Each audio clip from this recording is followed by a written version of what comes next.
yɛda obibia ase a wo hwɛ Jesus Personal TV ɛwɔ your social media handles so Facebook, Instagram and YouTube. Obetimi so enya Jesus Personal TV ɛwɔ Miami page Prophet Desmond Abrifa page so okoho no mo a onsa ebetimi aka ye TV shows ya yede ebrewi yebeda yaboafo so ase come to Jesus Personal Ministry and GPTV and so eboa yen ama yetimi ede shows aba ene nyamemma so a ehwe yen a oboa ye sponsor yen se yensa ebetimi aka bibi apromoti ye videos no yame shiro bibia na enede so ye toa so ewo the profile of the prophet part 2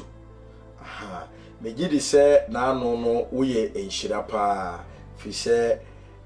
na ensem wom ahintasem enso ewom eye pa na mensemre no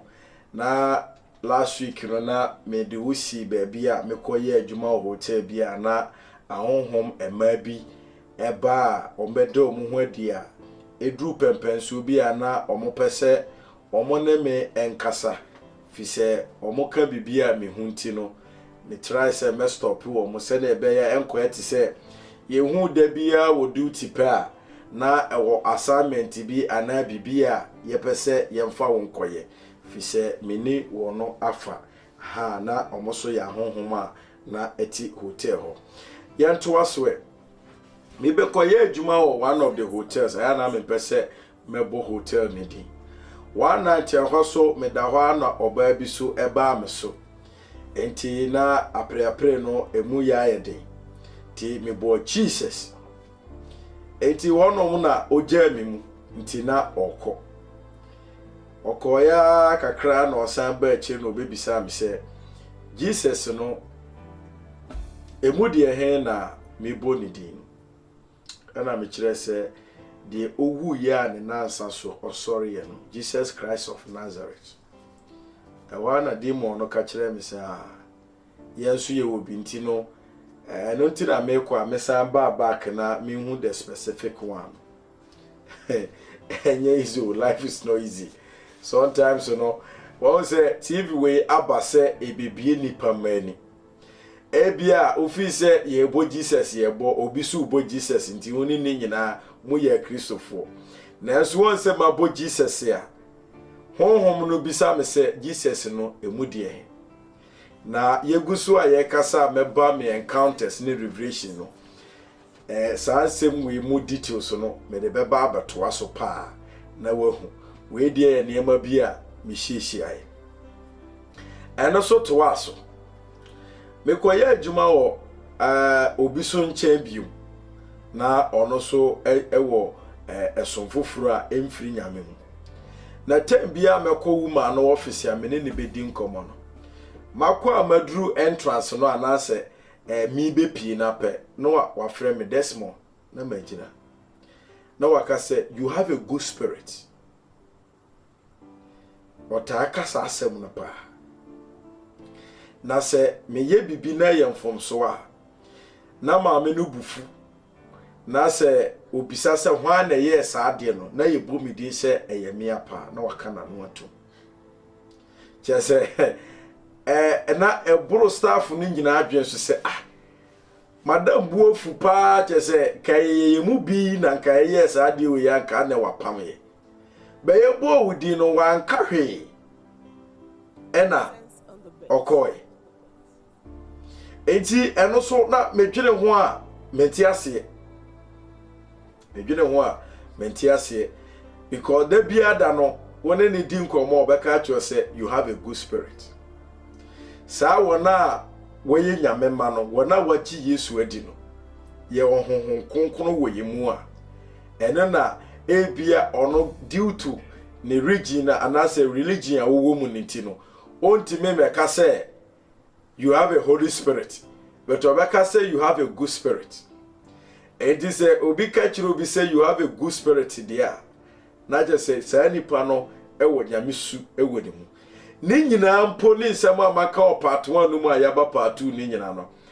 na still na no menya mehu me ho ene nipa ban a meye. Praise the Lord.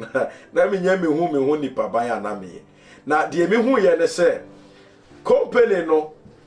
de ewo me fa say a company mienu ene ewo the same place and ni nyina the same company say the same me fa say company no ye nyina ye adwuma ba ko bet obia ne boss. Na we ye Indian ni na me madam no so efiri UK. Na Indian no o work etia ye de no bi say ye de no koto ne de no na ye so me madam na ni edi opese onye ama ye mpam ada one na ye mum no ye succeed. Na de me hu ye ne say abiri bia Indian ni no be ye bibi ede atia ye school no me hu ya me da na di kire enti bi wo ho ana se pete ana se saa kwakwa da bi no aboa kese e na obeba ye compound but oba na me wo duty a na ena fami tambia no na esi ewo nayim tubo se na fami a na mahu se aboa ni fi saa side ho no aba ye ho na mapam sa aboa no enti ebedru mre bi ma se mekasa mi je adwuma me madam mpese meje adwuma menti ase because me kwa me se o makatu ya nye nti ya to lori femu ya tutu petrol ni adimunti no boso mi weso a menye adwuma ne biu ni we obeka je say no don't worry, I will do something about it. Me hwan say no wa increase me ya more than 5 times ni nyina me madam to makatu sa na ono susu ko kira ni nyame no ho na ono so kanche a ohu se bibi wo me so a e support school no ana e support adwuma na ye me din kanka bibi wo part 1 mu se e bia oni obi ye adwuma sa hie ni no sa poor girl no sa poor guy no a oni wo ye adwuma na ubu ni libra wono empo die nyame de adua ne so no ene na ama bi even po company no survival eti etomre bi a obitimi je adwuma all of the sudden no bo say na company no ebafo enti mesro wutie bi a wo sika wo say adoma chede bi ana ade bi a wo bia no and you think say you have people around you are ma wa dwenyo say because of say when our boss, because of say when our to aduane mo mudi, because of say when our tu omo kenti no ade ni kwan ensem fata bia no memfa ni nipa bi asa. Life, you need to respect people because obi wa no niska na so dem paibo etim ma wo survive. Enti edu pempen so bi ma me hu say no kwa bia ni wa metimi afa so ama me madam me ka se mi je adwuma na obeti ase era me ka se obi ne me obi mpo na obi ne me e kontokwa wa adwuma na me fa so se due to nipa na no asema waka ne ntime ma me se ma me nya adwuma ne bi era me resign free adwuma no ye nto aso said the maka o part 1 mu no abiribia no na ahonhom eda wo ho adi kire me na wodi nidie ni buo ede mame yes still no na menim ni pakora beye ada se me ni obi ko ana se ahonhom no bi introduce omo ho so a kire me we nyina ya ade a na esi wadaye no na yenhwe ahintasem one day me kotena bro no bi so na bosom bi wo ho no me pese mebo bosom no di na me twam wo bosom no I say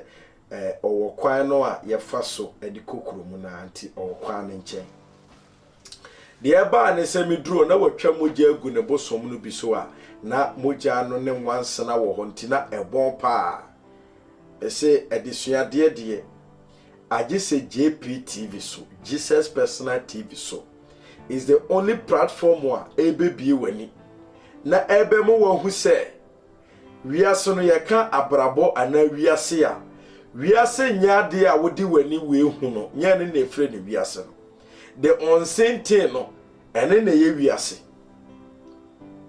asama me be kantin ama me kasa asemutie ne ye midru ho na ehobon enti me tontaso se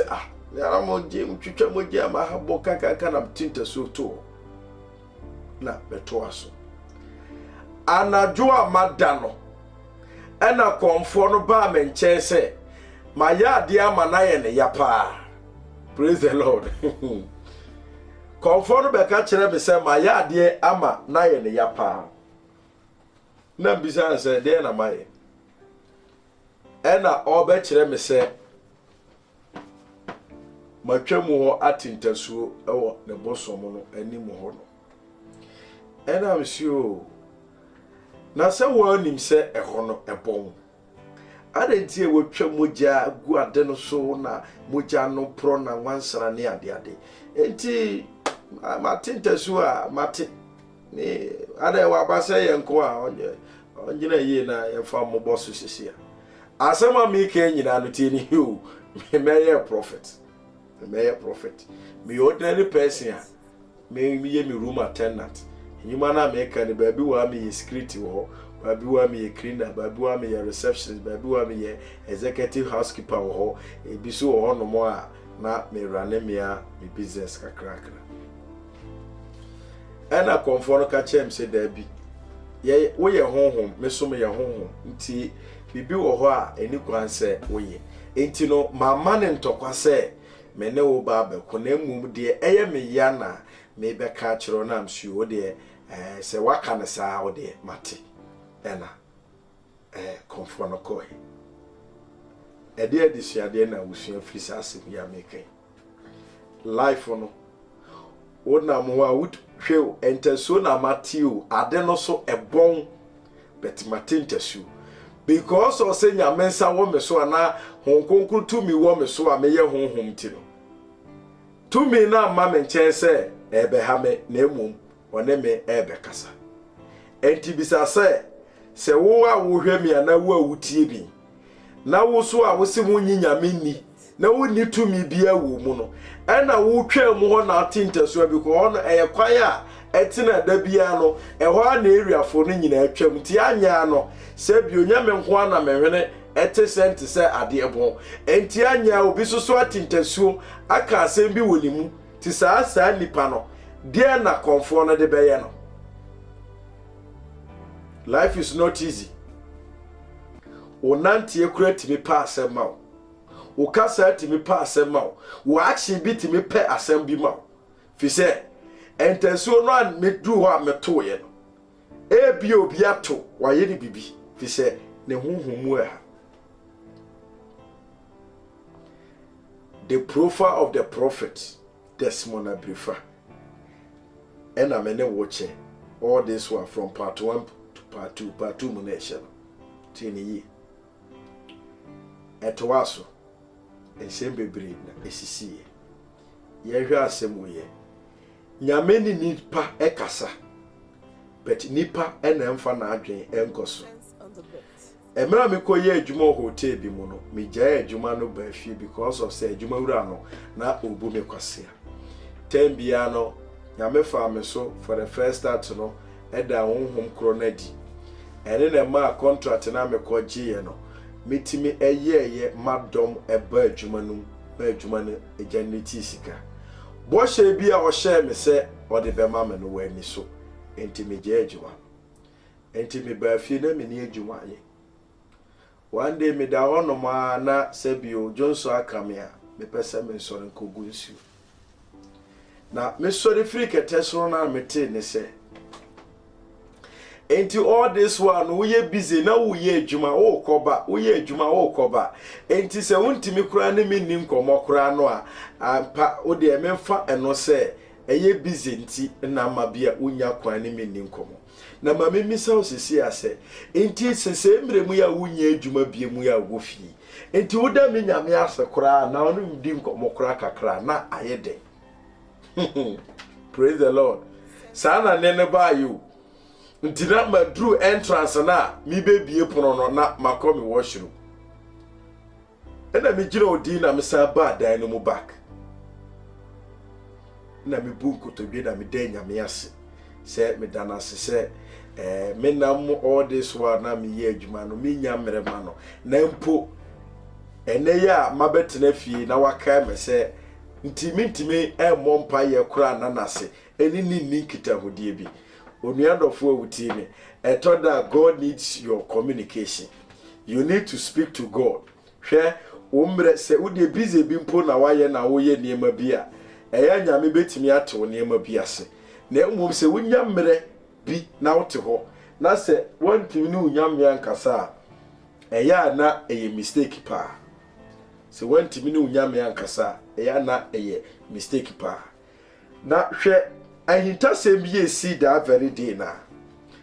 manko jonso ena sebi manko gunsu ena me bompa ye da nyankopon wase se wakasa me ena manko jonso ena me ba na beto mesco na ye office line bia afre me enti company na me jaya na eye panyin ne yakakra nti na o try se on be frɛ me na nka yatena se na yetimi yesisi asem be me yo nipa bi wo ho no mo a obu me kwase a me mpese obɛsan ababiem na one me abɛyɛ nhyehyɛ bi abiem fi se ubu mi a nka one me ebekɔ ne sedia etie o ntwen hwɛ se bibi besi ansa enti no manko enti asem ne se me kɔdwo nso ya me bae no na office line bi afre me nti ma ha me ho amfre back nim se efrisa company o call no san ba bi mampeke esa ba bi na so okay ma memfa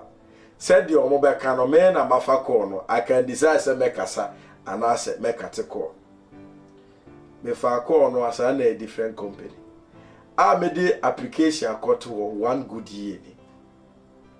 afi no omo frɛ me se memra for interview. Praise the Lord. Nyankopon eye adwuma. Ena me ko kopɛ saa adwuma no. Me ko eso ye fa me. Na endidimu no a ena me de me ho be join adwuma foforo. Enti na yetwetwa pictures.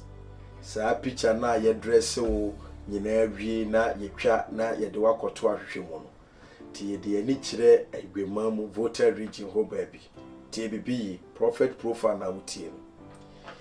ye ko fie bi na konfo bi wo mtina e wo se konfo no so request se ye ntwa ne picture no bi ene ne family na yetwitwa pictures ni nyira kotwitwa na so ne ye ho hyehye na bosomontare ma yetwitwa na mi hu se mofra miensa bi abo mo ho ano a ye beka ne se omo mma babi a na yewa yetwa picture no ti metrasi hu se nkura pa ni picture de a yetwa konfo ya wo man na ne ma ana asenye ne ma nti de meka ye ne se nana na den na wo ma no ma ema yentwa omo picture yi bi ena konfo no ebufuye nti konfo no bu efuye not knowing ne say enkura no ye enkrofo ma bi e de o ma base ahonhom bone wo mo so ana bibi enkura be 4 years 5 years 6 years kura geto akura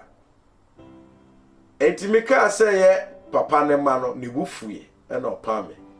se me frifie honko nti me pie frifie ho me pie frifie ko on gate nachi still crowd see me pie for na msi o masa baby asase no de ye wo de na mahu se wato o compound aide afa ho no enti enya de se mesia kobi ti me boss twitwa ni pictures ni wie na ekoi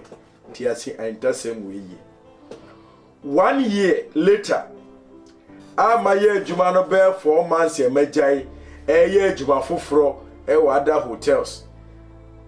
na me wo fie 1 good year me nkosa adwuma no bi ana 1 year na sa incident ya me kan e happen ya konfo no bufu se mabisa ne sa asem a opa me free efie ho no da kro me da ho no ma na konfo no na apie no efreni togbe bibisa me yire finidi obaya o se saa asem na me ka che ne 1 year no afe na oba bekumi ewo ho enuanom ne adofo asem a me ka tie ne ye na enye easy sometimes on a life no be fi se why bibi na eko onkoe sani nipa ye papa etimi take years afi na papa bi oye ye di hu nhire bre no saa so na obi su betimi aye bone bi na years back 2 years back afi na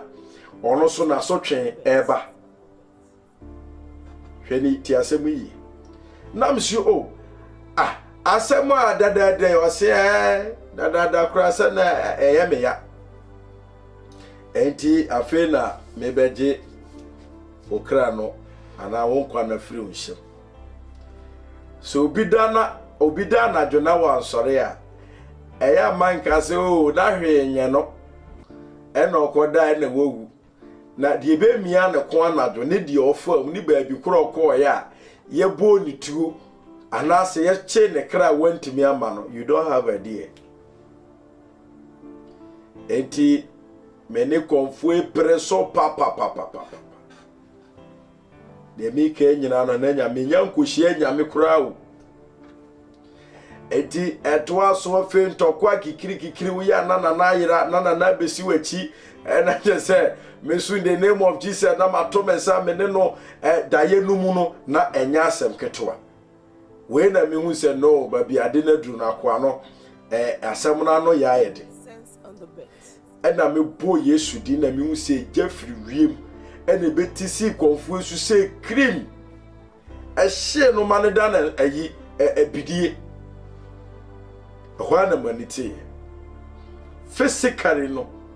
na me ho ne matare ne mpa na me da so ni nyina no afọ matare no me fa na me chi mu se ya ensuo na ensuo ye ka honhom asama kiro enti obi wo wa obeye bone bi ubetimi aye ade bi wa adwene se wa ye awie se saade ne ba years back abetua okaya na wonte ase we se nu kokumi obi ka so abranti one nama ye bonye ahwe ne hodwu ana bibi na eso asem bi a makwa akoka ena ede sa ensusanso no ebre me for 1 good year etwe wa adwasi bibi so se wo ye papa njaye ehu akatua timi ba won chen a year or 2 sana wa so a utie bia udi bone bi no hweni ye ene ya de bia wo wi ankrofo ade ne ya wo ibobra bone bi ene ya yi wutimi ye niema bi tie ankrofo wa adwe ne se o ya de no akatua bi ani ho a me life experience na make bibi a kire no enka mi wu saada na na dwo no a obi biara ni ho obetimi de na adwempo akoso se 1 year time makoba bi akobi se obi mpo asem keke se nana wo ma wo man metwa picture bi eno wo asem wo ye enka mawu ti sometime kura nipa kura ewu na de wa adwen se oh ebeye nipa esimesi kura na ano ne ko ye no wu ye kura na ebia na why mistake. Praise the Lord. Eti the prophet profile ena wutie no ye wonsem ade mawa egitie na eye afutusem ye nto aye profile na so eniema bia mi hu ye na mi hu se nyamensa wo me so beto da so ana mi yire afiri me what night na me da ho na ye holidays bihwe TV so aye na so holiday wo kwanfa akogi wani wo kwanfa enti na bihwe mi TV sa kwa na me ka bibi wo makom wo se Ewurade enkrofo wo abusia omoko abruchire ebi ko other places bi akwakoji omani me de meni obi a na metimi aba besra heaven na mesusu agya me famani emehu bibi na me ka asasem wi ewo makomo enyinu dru ye a meda ya pe meda ho na mehu se me kra efro ekowi musa. Praise the Lord. Me kra efro ko wi ehwa na me dru planet bi so me si planet no so ape eda me hu se Yesu Kristo so abehia be wo ho ena okachem se o yenko baby yeko hwe asase fufuro bi through the revelations no ensem bi se no yeko ho no mo a to be attached to that na ama ode wani ehu bi edru bre penso bi a yeka ada planet bi a ma visit ya na yede eno so bi aba ho na wati betie profile no yi ti Yesu ne mekọ asase fufuro bi so no okoka yekọ ho no ka asemiche no se ha ye baabi oni na eja estate ye ansana omobo he ne kingdom no ahita sem wo ho se obi ka kiro se ahita sem bi ani ho ebia asama watene no ano no a unhuhwe sa asem we kura yen tworo she Bible se God was somewhere before he created his kingdom. Asema make Yesu Kristo na kai ye free ho na ye ba heaven planet no bi so sense on the bed ya metu obi a ho heaven planet ni ya metu obi a ho na eye flowers ene emoa ene ade ene wo planet no so etime bo mani akọ ho ma fa planet no so na wo hwe se de flowers etuntum nyame butterfly eni nsuo ahodo nsuo eni ti se blue ocean bisa cha se ye beko ho na mame no onim komo ye nanti dru baabi na Yesu Kristo ka kire be se opese onko back to the kingdom of God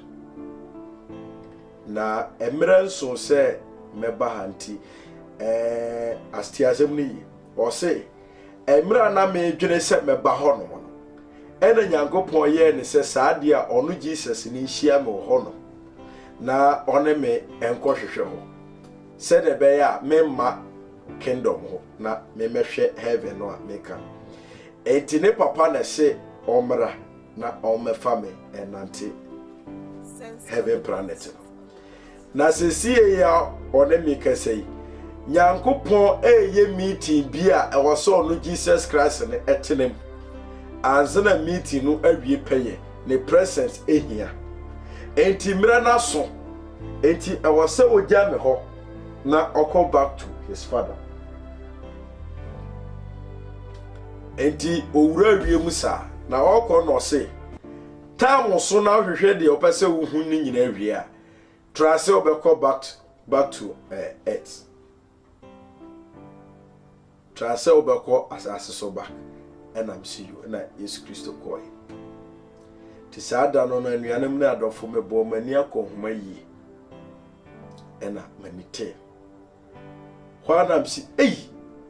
asem na meka no abam eno susu nyina no na ema mechese meka le se mi hu nsem no nyina wie a na yirefre bia befa asem no mi hu asem no wie a na yirefre bia befa asem no ntinka niema ya nka mabobo from part 1 to part 2 so ko ni nyina no nka ese nka mi hu nipa ban a meye na enso nya me mre nso ma me nti no ema me ne me ho entime nka nkere me ho se saa niema we ya me hu ni nyina no I'm a prophet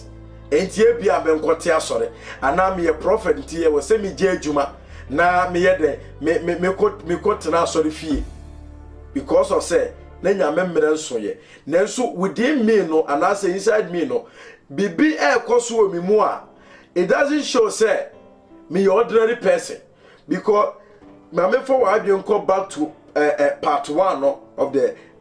profile of the prophet here na wohwe kwaye fa so anwosra ba me so ne niema nyina ebesi sa tam we ni nsem ameka ne nyina no a na wosenka me hu me ho se bibi ye de ewo me mu enso me hu wie a na me girefi se wotie mi a ebia wosu wahu nsem bi nyame akeka nsem bi da yeso mu nsem akese bi apie wo da yeso mu reality no enkrofo keka niema bi ye keka niema bi anase ye de niema bi susu oh wo de da bi sayo wo de da bi sayo me twe wa adwena si bibi so se wo ba bi a wokọ nti na saa niema no nyina no it happens to you. Praise the Lord. Wo ba bi a wokọ nti na saa niema no esi ewo wakwem. Me say da ho one day and I me fa Bible na me wo duty na me fa Bible. Enti me reading no attention na ewo revelation. According to the word of God no was say emre bi be drama nyankopon animu nanim and the best share wo heaven and the be my light. Na obetete ensoroma ene boso me nyina afiri wo a God will never ever use the light of stars and the sun and the moon. Na nanim onyam and the best share. At is Revelation 22 ho baby. Ti me kai Bible no wie ya nam se enti nyame asem okay de den na wanim ama light wo baby biasa and am class asem na me kai Bible no too within few minutes na mada na me hu se light appear wo no ho atomas na eni amete ne se de wudi ho achinye wo akoma mu no eno na me de na di a kire wo enti se de wudi wani frashe no saa da hodi na obi hu manim ntoa so mienu na eni kwan se obi hu mi Nyankopon anim enti se de wa frashe no fa ne saa na mesre wo se wo ye me ba se wa anye sitie antie me na wo ye wa adwen se wo besen ahwe image ni bie mu a no kore me so se wo be sore no na wo ye ni freni wani efra you can never see again. Enti azodin mu na pese me sandi mani toketu e bi hwe na nkeye complete. Enti me hu se bofo amie me theater from. Na nyame ne me kasaye ka Adam and Eve ho asem. Enti truth war no ho anase dan no na me demo no. Me hu se na Adam and Eve ewo the Garden of Eden. Womo ase abuburo bi ka omo ho no mkita fruit bi ede aboa nwoma bi akata omo ho na chese na video no efe papa na video na efe ti me hwa ade ni di na Nyankopon ka asem no meti bi ebi so ho amenti ehwa na manite in fact mi suye papa wonim de ntia mi suye me so because of say Satan na brabo no edi enti sa Nyankopon pe ma asem se obetimi yi dani ho adi a kire me ena se bio sika bia so nsan na me botomi because ana na me kara me wo duty no me siga ehye me ho a me de ra na boso me no kra no asa ena makwa koto aduani bi susu a masheda adi bi kureja kakra se de be ye adwumere me de beto mu asa na mapo akofi na me bo economics pa na abrabo no anu ede enti de ye ma wre ko pa ne se enti me ya bi betimi aka ade kese se ya kire me ena ompe bibi ma me fanto me botomi sometimes you know yeshiade eya menhwe situation na wo mu no se bibia ani wo ho anasa ababo mu ayeden na ma wa adwen nye wo se nyame nimu ana nyame nka. Praise the Lord. Fi se sa dano na nyame da sa de nwonwasem we adi kire be no God can make me rich anasa nkasika betimi abegu me botom enso na mahu eno na eye misu pa na misu sa dano na pa misu sa dano no papa fi se na menim sɛ nyame dɔ me sɛ metimi ebisa asɛm wɔ makoma na wabɛka ahintasɛm adi me akyerɛ yɛmmerɛ no ɛyɛ ayɛbrɛ deɛ yɛkan nyinaa no ɛnyɛ deɛ yɛma wahu sɛ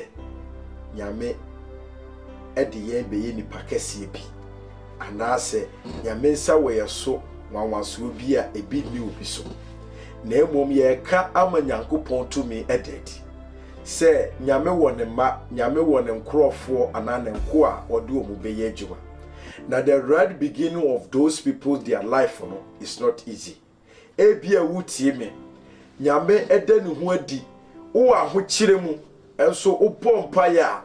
ana haw bi ba wo so a nyame timi yi kyerɛw enso ebia haw no de nyame nka hwe ana sɛ ebi mpo na sika mpo ni ubotom ebi kura na wo ni adwuma enso no wobɔ mpaeɛ a nyame timi kasa ho ɛwɔ kwan bi so ɛma waba mu mu wate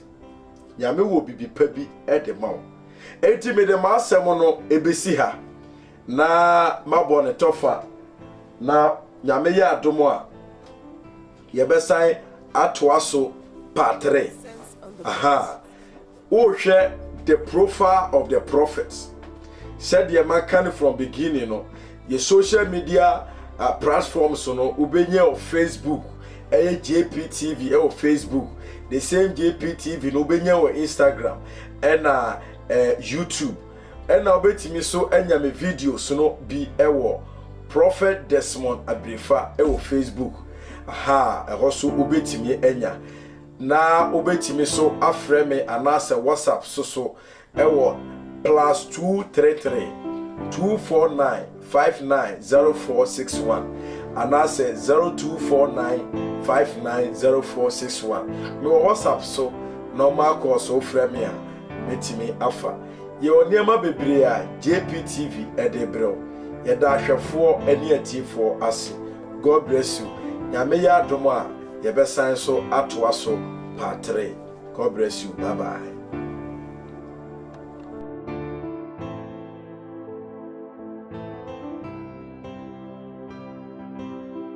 Sense on the bet.